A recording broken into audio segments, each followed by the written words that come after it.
I picked up these Miller boneless skinless chicken thighs at my local Moriano, so let's make some grilled chicken sandwiches. Start by marinating the chicken in a mix of barbecue sauce and sriracha. I go 2 parts barbecue sauce, 1 part sriracha.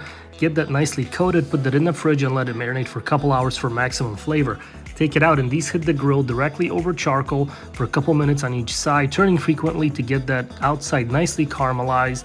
Check that out, this chicken looks and smells great. Pull it off the grill when it's fully cooked, and now we assemble. Toasted brioche bun, more of that barbecue sriracha sauce, little lettuce, chicken goes on next. I'm gonna go with 3 pieces here, a slice of provolone, tomato, the bun, and this sandwich is ready and looking pretty good. Let's slice it right down the middle.